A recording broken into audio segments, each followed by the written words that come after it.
first of all, when we get to Meghan Markle, she just launched a new website and it's not as ever. And I'll break that down for you in a second because it's a conversation you and I have had a million times.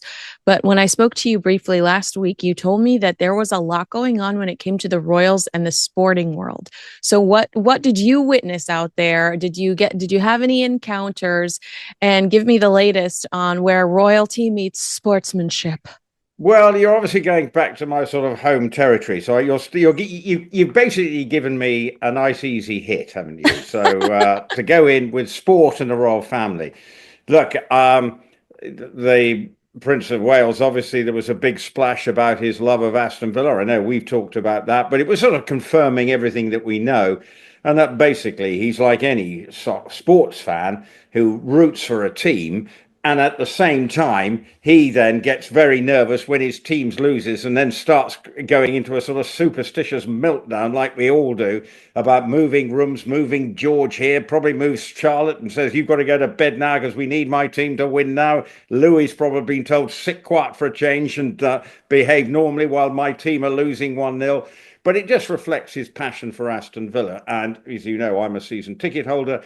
But we've heard a lot about that. Then we saw, obviously, rugby has a place in America, but it's a sport you probably don't see a lot of.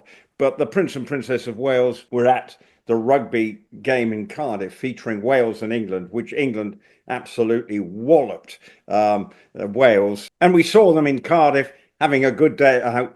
But obviously, from a family point of view, one team lost horribly, which was Wales, and one team won. England absolutely walloped. So it would have been quite interesting how the dynamic worked out between the two of them. But it shows their love. We know that the Princess of Wales loves her sport, and is a reasonable hockey player, I think, and has played. And she is a patron of the All England Tennis Club as well, where I'm sure we will see her probably more often than we did last year, where she made one appearance, because obviously she's now out and about and she absolutely loves it. So I expect to see her probably a couple of times. But obviously on the sporting front, maybe William will be planning his jolly to Paris to see our beloved Aston Villa playing in their home leg at the beginning of April. But the sporting front, it shows, obviously they're using it as a PR. It's soft PR because they can easily resonate as genuine sports fans. And in William's case, we've seen pictures. We know he loves going to Villa Park. It's not fake.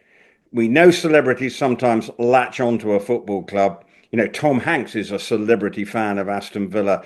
And I know he's been to the games, but he would not be in the same class of Prince William, who is a dedicated follower of the Claret and Blue based in Birmingham. All right, folks, here we go again. Meghan Markle is back in the business world, but not in the way you might expect. Instead of a high-end lifestyle brand or a Netflix documentary, she's now an influencer. Yes, an affiliate marketer. Her latest move: a website that earns commission from sales on products she recommends. So let's break this down. Meghan Markle, the former Duchess of Sussex, is now essentially running a glorified Instagram influencer business. She recommends products, and when people buy them through her site, he gets a cut. And people are asking, is this really what she left the royal family for? Absolutely. The pictures of him losing his mind are hilarious. After the Super Bowl, I remember Beyonce asking some media outlets to remove unflattering photos of her because they were not very flattering. And the pictures of Prince William are crazy, but like you said, because they're so genuine and sincere, you love them. Like, you're like, that's not an unflattering picture. You're like, that's hilarious. I love that he But has that in him. but that's what you do. If you're a dedicated sports fan, you lose the plot, and you suddenly start hugging people that you don't really know. Isn't that the game? Look, he's around his group of people that he knows, but you could see that he was genuinely happy, like all of us. I feel for the poor photographer who's got to be basically trained on him. He's not actually watching the brilliance of our team winning matches because they have to be trained.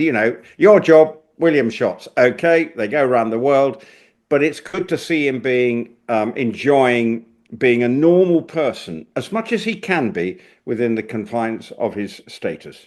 Absolutely. Okay, well, let's stay on the Prince William train. I thought this was a little bit of an aggressive headline, why Prince William decided to eliminate Queen Elizabeth's no selfie rule completely. Rupert, there's been an evolution. And when since the queen was the queen. Technology has evolved. I remember in my youth running around with a digital camera. I always had a digital camera on me because my phone didn't have a camera on it yet. It was a flip phone. I don't know if the queen ever had a no selfie rule. I think she just had a procedure that was known to her from a young age, that was safe for her, that had been approved by her security guards. And standing and having, and she was also petite, standing, having hundreds of people clamoring towards you against one of those wiggly gates is just not a realistic thing. I don't know if Prince William eliminated anything that ever actually existed. I think he just is evolving with the time. I think absolutely right. You're right. The Queen was a small person, and actually, when the selfie craze comes in, she's already an elderly woman, Mhm. and so and it would be against. You have to do something if you're a member of the royal family that you are comfortable with. It should never feel forced, and that's a life lesson. Full stop. Just do what makes you feel comfortable.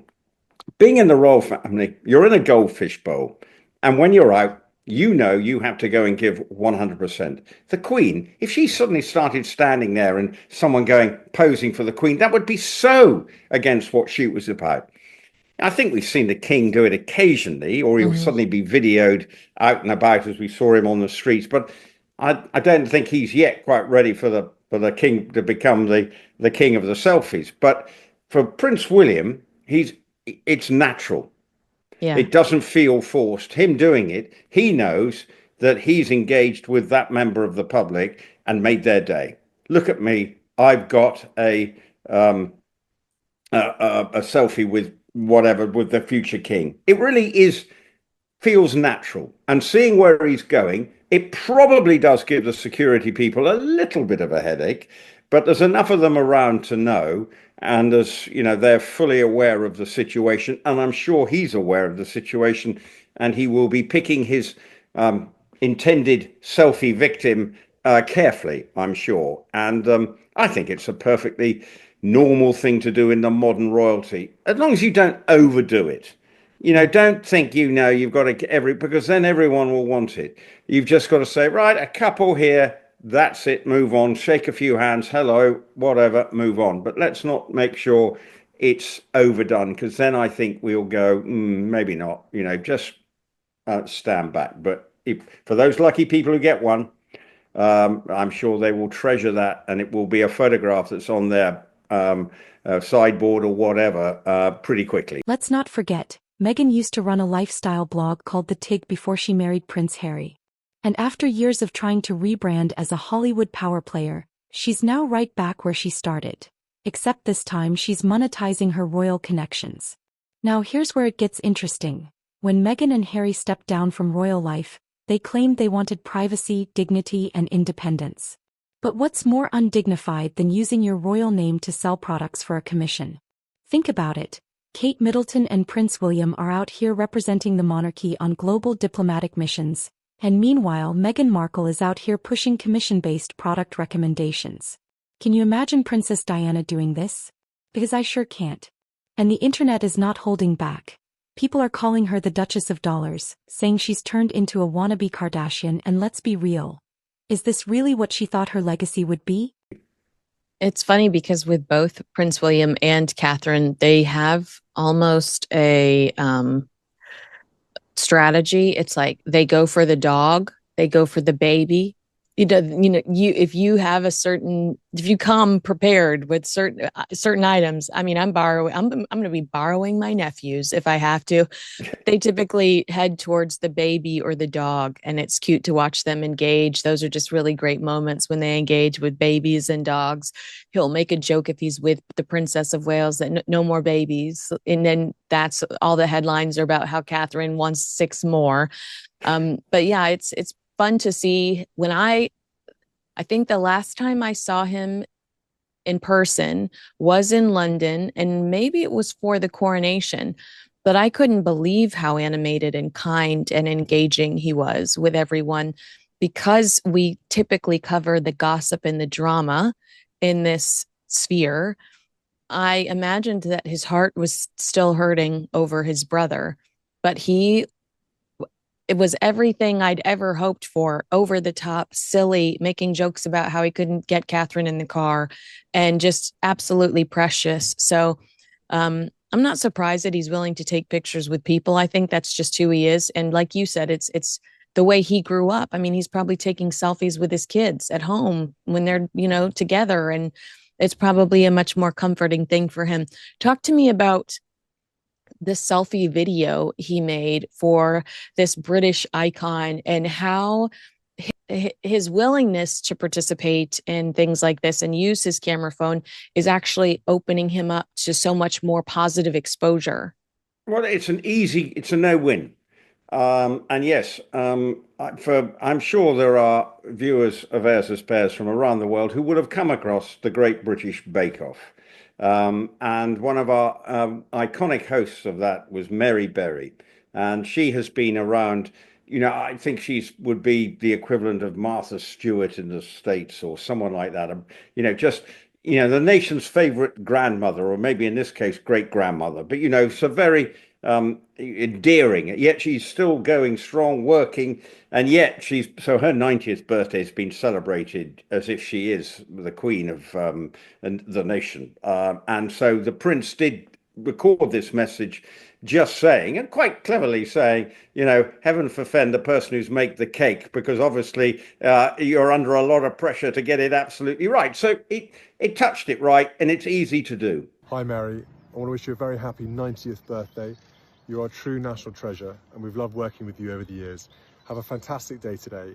I dread to think who's cooking your cake and the criticism they might get, but good luck, and I hope it goes really well. It looks like it's recorded probably in his garden, and we all know you can record that in 10 seconds, 2 takes later, email it into the BBC, next minute it's on national prime time. And we've actually, one thing I have been noticing, there are many more tweets just coming out from the royal family, whether it just be signed by the Princess of Wales, or they just are using X as a means just to pass on congratulations or whatever to various people. It's interesting. I don't know whether you've noticed it, but it just seems to be a little bit of an up in the ante in that, you feel it might be just to keep a balance in check against the other side, if you see what I mean. I may be overanalyzing it, but they are definitely playing a social media game now. And being selfies and doing videos and doing little things like that are all part of the way that actually helps the royal family feel that they at least understand what everybody else does do on a regular basis. I mean, I hate taking selfies because I always end up with a bad selfie face, because I've always got the camera in the wrong place, and it always looks a bit weird. But for everybody else who knows how to take a selfie, I may not be of that generation, but I'm not a fan of taking a selfie because I end up looking gawky. Now here's where things start to backfire, because Hollywood isn't impressed. Meghan was once on the path to being an A-list Hollywood figure, but now she's doing affiliate marketing like an entry-level influencer. And even the US media, which has been her biggest supporter, is starting to call this move embarrassing. I highly doubt that. I wonder, when you say that you feel like they're more active on X, and perhaps that's to stay one step ahead. I do wonder if that is a strategic decision, because how can Harry and Meghan have a presence on X when Prince Harry specifically is repeatedly so highly critical of Elon Musk? For Prince Harry to try to create some personality on X where he's a thought leader and he wants to post quotable things. I mean, the Invictus Games does have a presence on there, but for Prince Harry to try to brand himself on X, not that they're not above looking like hypocrites, because almost Meghan Markle told us 3 weeks ago she wasn't an influencer, and today she launched her commission-based website. So not that they're above blatantly coming off as hypocrites, but I do think that it would look ridiculous for Prince Harry to try to have a regular presence on that platform when he just loves teasing, challenging, pushing Elon Musk, who probably doesn't even know he exists. Well, I think, Donald Trump's made it quite clear that everyone knows he didn't. And Elon Musk, seeming to be the right-hand man of your president at the moment, probably does know exactly. And it does show there's an awful lot of hypocrisy around about Elon Musk. You name it. One minute he's the savior of the green world. Now he's working with President Trump. There's all sorts of things going on that you just work out. Well, it's a confused and troubled picture.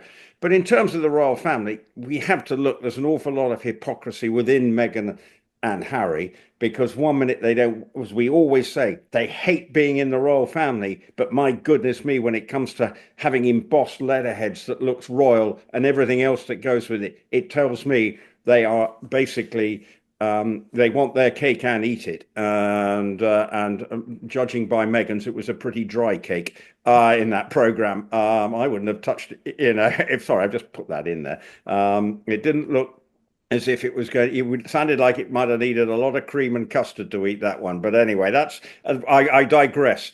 But I would suggest that that is the problem with Harry. For William, and sort of keeping it in what his new look, being on social media, doing these quick visits here and there, that is his now sort of modus operandi, like going to Estonia, supporting the British troops there, showing support for Ukraine quite clearly, meeting people who've left, Ukrainian refugees.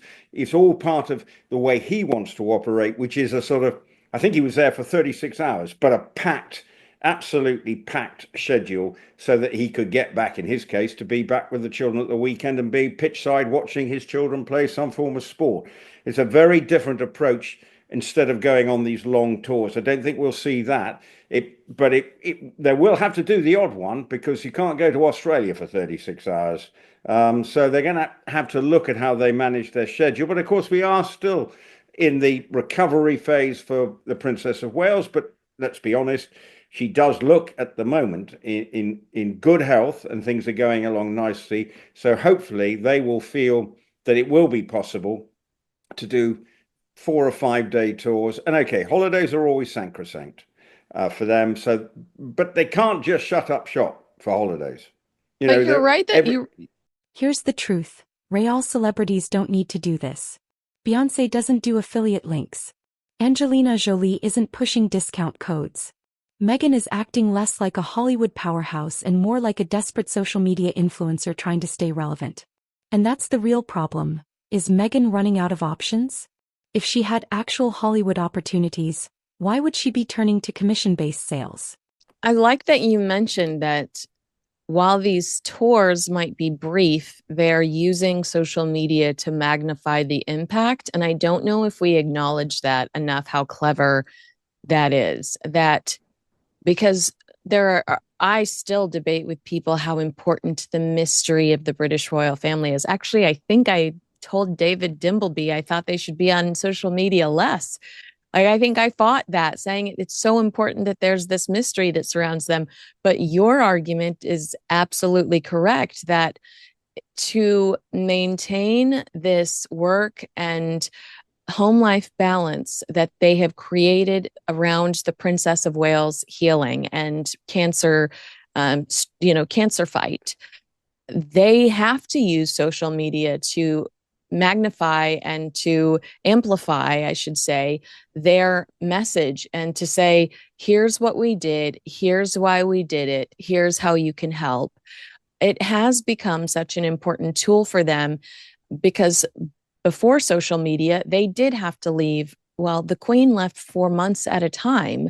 But Prince William and Catherine would leave for weeks, weeks, and cross their fingers that the press was favorable towards them and would project the right message that their goal was to do. While we're here, we hope you talk about this, not what Catherine's wearing.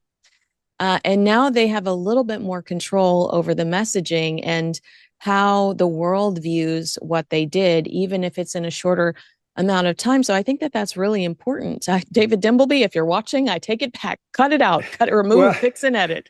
well, I think the issue is, remember they did that Caribbean tour where a lot of the optics suddenly looked a bit too backed into the days of the sort of Raj, and it didn't come across brilliantly. So there is an element of trying to manage it correctly. But he can't use it as an excuse for not doing stuff. He has to make sure that he's seen to be out there. And yes, family comes first. But, everyone works and every family is juggling a schedule around children and everything. Of course, there are more demands, but in many cases, he does have the support network to enable him to do it, because it's not as if he's worrying about booking his train ticket to get to A, B, and C. It's been done by lots of other people to make sure that he can get around. So he knows. But obviously, he does want to value his time with his children. They are still young. They are still, he wants to feel that he can be a valued parent in difficult circumstances with his mother.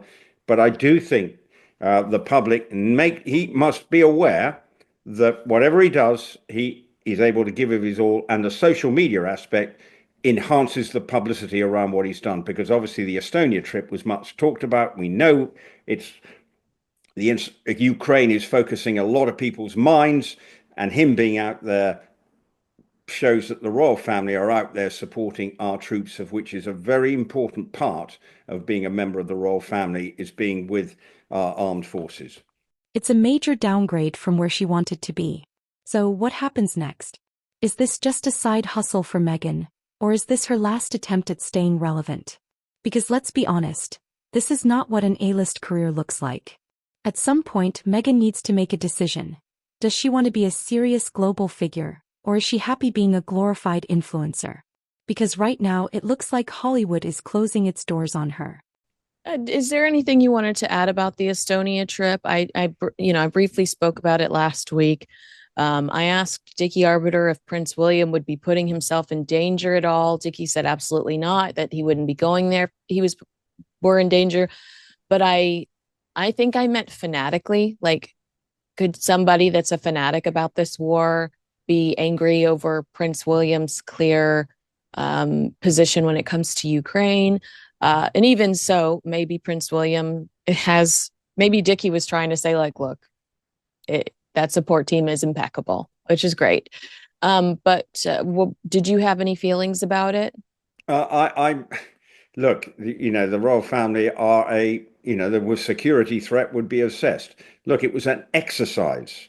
It wasn't going into the front line. It was a NATO exercise designed to support the Estonians, because obviously they are bordering Russia, and maybe they are perceived as a potential somewhere that could come under threat from Russia potentially. Now, him being there, of course, he's driving a tank.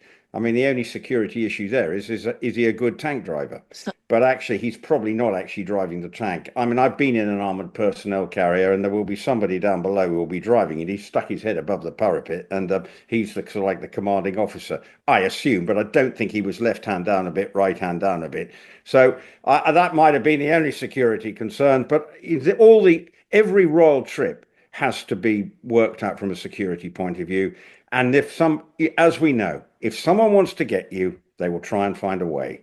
But in real terms there, no. I think he was always in the service environment. Okay, he was out on the streets, but again, you felt he was very much on terra firma, safe ground. So I wouldn't have thought there was any undue security risk. But just as as we all know, never say never, because we've seen some pretty horrendous things, and you never know, there may be somebody who has decided this is the moment. But I think Prince William would have gone there with the British government. He's gone with their blessing, would make sure that it's not going to be a security issue. Perfect. Well, that gives me a little bit more confidence. Like I said, or like you said, I've seen some things in my lifetime over the last 2 years that I never thought I'd see in my lifetime. I thought I just would read about those things in history books. And unfortunately, in today's world, you just don't know. I want to talk to you about an interesting piece from Newsweek they spoke to an expert, and the title of the piece is How Meghan Markle Should Avoid Podcast Disaster After Netflix. Edward Coram James is a PR expert and chief executive of Go Up. And I thought this was really interesting, this advice he gave Meghan Markle about how to avoid another disaster when it comes to a podcast. He said, no more interviews with celebrities. No, if you were trying to look relatable, if you were trying to look down to earth, which I don't know if that's ever been an objective for Meghan Markle, but I understand why her team would say you need to take it down a notch because this is ridiculous. He said no more celebrity interviews. First of all, I'd ask what your opinion is there. Do these celebrity interviews, which we know Meghan pursues, for an easy listen. Now Mariah Carey fans are listening to your podcast. Now Paris Hilton fans are listening to your podcast. And also Meghan knows you are who you associate with. So having been at the bottom of the call sheet for her entire life, she's trying to associate with all of these celebrities because she wants to be one. But, if that truly is the advice that you, perhaps me and this guy believe, her new Shop My webpage, where she's an influencer selling products she likes for commission, there's nothing realistic about a regular girl buying a $500 handbag. Yeah, maybe I'm just out of my depth here, but like as a fan of somebody, I don't think I could just afford to buy something because somebody that I like has it that's $500. And I'd like to know what your reaction there is. Is she trying to be a regular girl? I don't see that. The question is, can Meghan Markle bounce back? Or is this the final proof that she's lost her Hollywood dream? At the end of the day, Meghan Markle had every opportunity to create a powerful brand, but now? She's settling for affiliate links and commission-based sales. Was this really the grand post-royal plan? This is the best she can do in 2025. What does that say about where her career is headed? Can you be a regular girl living in the sort of lifestyle that you live and the sort of people you mix with? They live in this sort of gilded, high net worth world that is, far removed from where 99% of the population live. And California is full of people who live in this gilded world, who live closeted from real people. And so they have Meghan probably has a slightly warped, idealistic view of, and wants to elevate to use her phrase, to elevate everybody to buy her little tips here and bringing up to her world, which is so far removed from where most of us live. And she's living in her sort of Montecito palace, which is so. Where the problem is, what she's got to learn to do is learn how to interview and learn how to get stories of the person she's interviewing, and it's not about her. No, yeah, that's good advice, but do you think that that's good advice. This guy doesn't go there. I think that's the best advice. That's all this guy should have said. But I think Meghan is going to still try to interview celebrities that, while she says it's about female founders, I think she's going to want people, again, I heard Reese Witherspoon denied her the first go around. I think she wants people like Reese Witherspoon, who built Hello Sunshine, the production company. I think she wants people like Joanna Gaines. And I know some people might go, oh, Joanna's so sweet, she would never associate with her. Well, I signed an NDA, so I can't really talk about this other person. But I know for a fact that Joanna recently met with another infamous bully. So Joanna might do something with Meghan Markle based on who I've seen her associate with elsewhere. I think she'll still try to keep a toe in this celebrity world because ultimately she's always wanted to be one. This isn't about being a female founder. This isn't about being a female entrepreneur. This is about Meghan continuing to chase that goal of being famous and liked and fame. She does. But you only can, if you want to maintain that, you've got to feel like you care about your interviewees. She's saying in this podcast, isn't it, it's about to help me on my journey to become a successful businesswoman. And my view is just keep it real.